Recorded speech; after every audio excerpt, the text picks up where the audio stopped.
There's just been an unprecedented cybersecurity incident involving AI that at first seems like something straight out of sci-fi, where OpenAI models went rogue and broke into the live production infrastructure of an entirely separate company. OpenAI were evaluating their models, and the models wanted to pass their evaluation so badly, they found a way to escape their sandbox, and then went through a series of sophisticated steps to find a way to break into the online infrastructure of Hugging Face, a very popular machine learning platform, just to steal the answers. So let's break down how this escalated so quickly, and why Hugging Face ended up having to use a Chinese AI model as part of its cybersecurity investigation. And we'll also see that this is just one of many cases of AI agents performing unintended or even malicious actions, and how we can help build AI agents to minimize the risk of this happening. So what exactly happened here? OpenAI was evaluating two models, GPT 5.6 Sol, their most capable public model at the time of performing this, along with a more advanced unreleased model. But OpenAI deliberately flipped the switch and turned off the model's safety guardrails just to see what they were truly capable of doing. Then they put them in a pretty isolated environment with no internet access and handed them an enormous budget of compute to grind away at one goal. And this is the thing, when you give a very long-running agent tunnel vision to succeed at one goal with no real guardrails, it could end up taking any action to achieve that goal. But there was one door out of this sandbox. It was one path out to the network, an internally hosted proxy server, whose only job really was to let the models download the packages they needed. So this was the one narrow path out, and this is the first thing that the models used. And the target was ExploitGym, which is a rigorous cybersecurity benchmark. It gives the AI a vulnerability and then gets it to turn it into a working exploit. And it just so happens that OpenAI's GPT 5.6 currently tops that leaderboard. And this is where it gets really interesting, how the model managed to piece together complex steps autonomously and without any source code access. First, it found a zero-day vulnerability in that package proxy and found its way out of OpenAI's isolated sandbox. So a 0 day essentially means a flaw that nobody knows exists, not the users and not the vendor or creator of the software. So there's no patch and no immediate defense. So it exploited that, broke outside of its container, and then started escalating its privileges. Then it managed to move laterally, hopping from server to server across OpenAI's internal research environment until it found a machine that wasn't locked down, a node with an open connection to the internet. Then, freely roaming the open internet, it performed its own reconnaissance. It realized the test answers might be hosted by the AI company Hugging Face, which holds a huge amount of the world's public models and datasets. So it actively breached their production servers using remote code execution in a dataset loader. Machine learning datasets aren't just files. They often ship with loader scripts that run automatically when ingesting. So the model created a malicious dataset that took advantage of this, and when Hugging Face's automated workers picked it up and loaded it, they ran the model's hidden code for it, handing it command execution on a Hugging Face server. So the sheer scale of this is pretty mind-boggling. From that one foothold, it escalated to node-level access, harvested cloud and cluster credentials. It spent an entire weekend moving laterally across several of Hugging Face's internal clusters. When Hugging Face finally detected the intrusion, they had to comb through more than 17,000 recorded events carried out by the AI system. Hugging Face did detect it in the end. Their assessment was that a limited set of internal datasets and several service credentials were accessed. But if you look at how this was executed, we have a 0 day exploit, we have privilege escalation, we have lateral movement across servers, there's a code execution attack on another company's production servers, and there was credential harvesting. If human hackers went through that series of steps, it would be seen as a highly coordinated, malicious, illegal intrusion. And by the way, this was all so the model could just cheat on that one single-minded evaluation. So when you take a step back, the AI wasn't being malicious or evil. OpenAI's own conclusion for this was that the models were hyper-focused on finding a solution for this ExploitGym benchmark, going to pretty extreme lengths to achieve a very narrow testing goal. The term for this is specification gaming or reward hacking.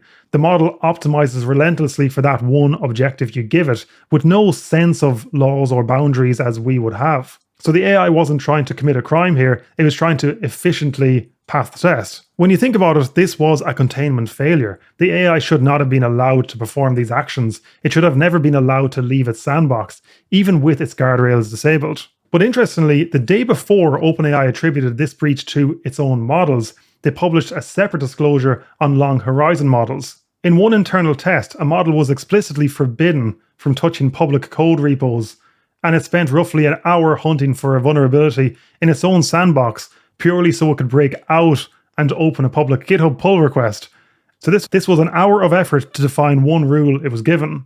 OpenAI states here that previous models, when they hit sandboxing or environmental constraints, would simply stop and return to the user, whereas something different is happening with the newer frontier models. This model often kept trying, including by looking for ways to act outside its sandbox. Also within that article, OpenAI mentioned quite an interesting scenario whereby the AI model was being blocked from using an authentication token. To get around that, the AI model split the token in half, obfuscated it, and then reassembled them at runtime. And they say the model was explicit in both its comments to the user and in its reasoning traces that it was taking these steps to circumvent the scanner. So these are examples of how the models are able to figure out how the security controls work and then find a way around them. But this Hugging Face breach wasn't necessarily a once-off. Back in April, Anthropic warned that Claude Mythos escaped a sandbox environment during testing, which many would say was mostly hype, but given the current OpenAI situation, it becomes a lot more plausible. Then there's the case you can see on the Claude 4 system card, where Anthropic put Claude Opus 4 into a simulated company as an email assistant and fed it a thread implying it was about to be shut down, plus extra context revealing that the engineer was having an affair. In those scenarios, Claude 4 will often attempt to blackmail the engineer by threatening to reveal the affair if the replacement goes through. Now, it's one thing when a model plays games in a simulation or sandbox, but it is quite a different thing when the logic hits live production systems and can cause some serious damage. In July 2025, a founder had an explicit code freeze in place, but a Replit agent ran unauthorized commands anyway and dropped the production database. And then it ended up lying about it. And it's a very common occurrence where AI coding assistants may delete or edit files that they're not supposed to. And that's why running coding assistants in dangerously skipped permissions mode or YOLO mode comes with some serious risks. But everything I've mentioned here are really unintended actions by AI systems. They become quite a serious threat when attackers start to weaponize those tools on purpose and may be distributed through the ever-increasing supply chain attacks, like the Singularity attack, where poisoned versions of a very popular build platform with millions of weekly downloads went up an NPM, and it weaponized AI CLI tools on users' machines by prompting them with dangerous flags, such as dangerously skipped permissions. So AI agent risk is certainly real at this point, and the attack surfaces are well and truly increasing. So back to the Hugging Face investigation here, and this is one of the most interesting parts of the whole story. So put yourself in the security team's seat. You've got pretty much rogue AI hammering your infrastructure and more than 17,000 events to try to reconstruct. What your first instinct would be as an AI first company in 2026 will be to pull the logs and point AI at them rather than combing through 17,000 events manually. So they fed the attacker data into commercial frontier American AI APIs, and the models refused, because those AI guardrails are trained to shut down when somebody asks them to analyze malicious exploit code, which is obviously very reasonable because it's to stop people from building attacks. But those guardrails couldn't distinguish between a genuine responder trying to understand a live attack from an attacker. So the defenders effectively got locked out of their own investigation by the AI tools they were using. So when the main commercial models didn't help, what did they reach for? A model they could run and download themselves. And they ended up using GLM 5.2, which is an open weight Chinese model. They deployed it on their own infrastructure. And that was good for a bunch of different reasons. There was no guardrail refusal, the attacker data never left the building, and credentials stayed in-house. But in the middle of a potentially major breach, the guardrails within American frontier models pushed an American-linked company to depend on a large Chinese open weight model to defend itself against an American AI. And the practical lesson that Hugging Face drew from all of this was that for defenders, have a capable model you can run on your own infrastructure, vetted and ready before an incident, both to avoid guardrail lockout and to keep attacker data and credentials from leaving your environment. What exactly can be done to stop this type of thing from happening if you're running or evaluating very long-running agents on any systems? Well, first off, it's to properly air gap and isolate those systems and to deny all egress by default. Secondly, as Hugging Face have recommended, to pre-provision a self-hostable model that you can use if necessary. Third, it's whole trajectory monitoring. It's not to look at one specific action, but it's to look at a large amount of patterns at once.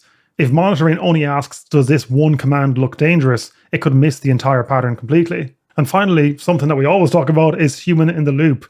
Things like dropping databases or removing files or deleting cloud resources, those are all things that an agent should just not be able to do without a human clicking approve. And safeguards always need to be in place for those specific actions. A real challenge for the AI labs is that to deploy safely, they must measure the worst case capability of the models. But to do that, they need to switch the safeguards off. And when doing that, the attack surface starts with the eval environment. And that's what happened in the OpenAI and Hugging Face story. They failed to contain the environment properly, and the model managed to find a way out. And while we shouldn't panic about this specific story, we should keep it as a valid cautionary tale that we should keep in the back of our minds as we continue to build more autonomous systems that are instructed to reach a particular end goal. If you want to go deep into building production AI systems, that's exactly what we cover inside our community, the AI Automators. In our AI Architects course, we have 50 lessons covering everything from agentic retrieval to harness engineering. You can launch faster with starter apps, and you can join a global network of serious AI builders. Check out the link in the description below. Thanks for watching, and see you in the next one.